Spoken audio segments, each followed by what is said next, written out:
Problema número 2. Duas espiras circulares concéntricas que conducen correntes no mismo sentido están no mismo plano. A espira 1 tem un radio R1 e conduz una corriente I1. A espira 2 tem un radio R2 e conduce una corriente I2. El campo magnético B no centro común das duas espiras é medido enquanto se faz girar a espira 2 en torno de un diámetro. ¿Cuál debe ser o ángulo de rotación de espira 2 para que el módulo del campo B sea de tal valor? Então, no centro das duas espiras, no centro común, se está midiendo el campo B. El campo B total, gerado por cada una de ellas. El campo B total. La pregunta es, ¿cuál debe ser o ángulo de rotación de espira 2 para que el módulo del campo B total no centro sea de tal valor? Entonces, espira 1 va a gerar un campo B1, espira 2 va a gerar un campo B2, solo que espira 1 es fixa y espira 2 rota. En una cierta rotación, en un cierto ángulo, la sumatoria de los dos campos va a tener el módulo de 100 nanoteslas. Entonces vamos a plantear el problema para poder resolverlo.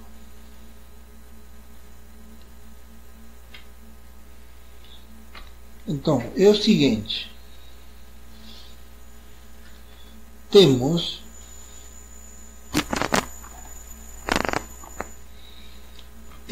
la espira 1 que fixa. Este es el centro y ese centro es común con la espira 2. La espira 2, ella ya rota.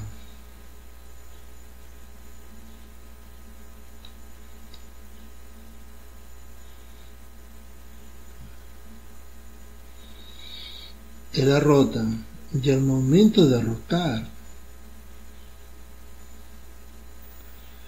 ella hace un ángulo. ¿Sí? Si el vector, si el campo magnético que gera la espira 1 no centro tiene esta dirección, como tiene esta dirección,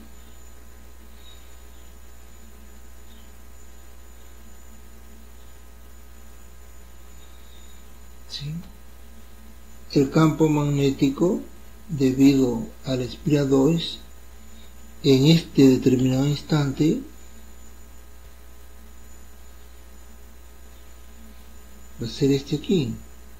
Estoy representándolos. El ángulo formado, que voy a llamar ángulo alfa, va a ser igual al ángulo que forman las dos espiras, ¿verdad? Va a ser igual al ángulo que forman las dos espiras. Están así, pues está rotado así. Ese alfa va a ser igual al ángulo que forman las dos espiras. En este caso están así, ¿sí? Y va a ser igual a ese ángulo porque el B1 es perpendicular a la superficie de la primera espira y el B2 es perpendicular a la superficie de la segunda espira. ¿Ok? ¿Cuánto vale el campo en el centro de una espira? Vimos eso y sabemos que el campo B1 vale mi sub 0 y 1 sobre 2 R1. Y el campo, debido a la espira 2, vale mi sub 0 y 2 sobre 2 R2. Ok. Esos son los módulos de esos campos, ¿sí? más,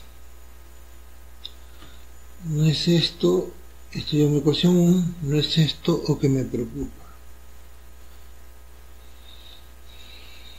Si B1 vale este valor y B2 vale este valor, ambos son vectores, y he medido el campo resultante, significa que el campo resultante es la suma vectorial de estos dos vectores.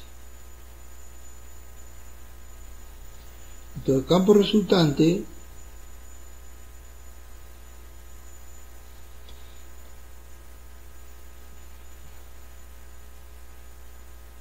es este campo aquí. Debo diseñar estos vectores aquí para poder visualizarlos mejor. Entonces voy a colocar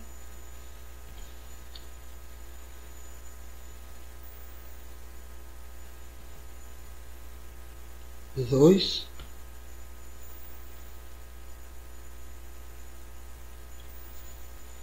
B1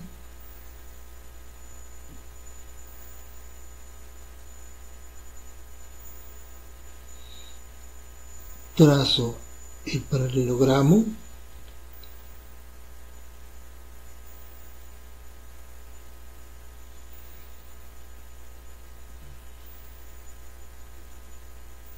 y coloco la resultante B. Ahora eu pregunto para você. Eu pergunto para vocês.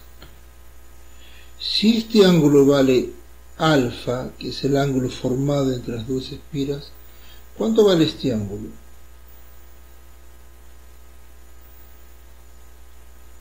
Este ángulo vale pi menos alfa.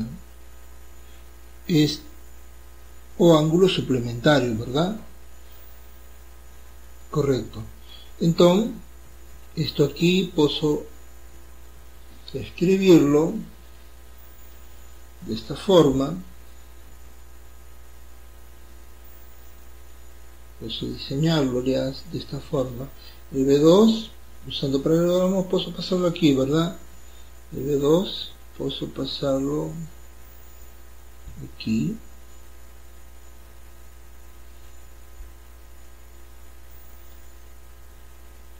B2, B1, y la resultante es uniendo el origen con el final de esos dos vectores, ¿verdad?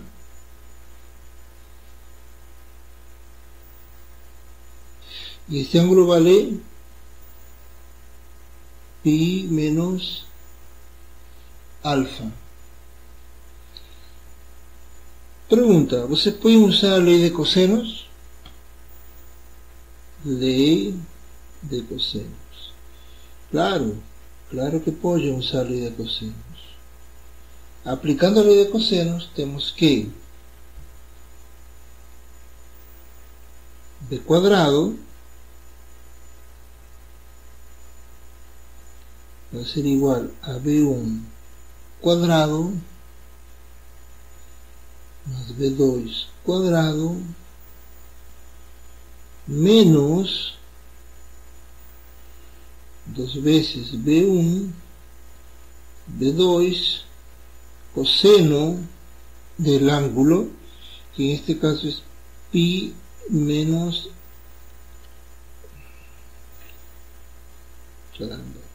alfa, ¿ok? Ahora, ustedes deben lembrar que el coseno del suplemento es igual a menos el coseno del ángulo. Entonces, reemplazando nuevamente, el cuadrado va a ser igual a b1 cuadrado más b2 cuadrados. Esto es menos y con menos más, 2 veces b1 b2 coseno de alfa. De aquí el coseno de alfa va a ser igual a b cuadrado menos b1 cuadrado menos b2 cuadrado sobre 2 veces b1 b2, y por consiguiente alfa es el ángulo cuyo coseno es ese valor. ¿Sí?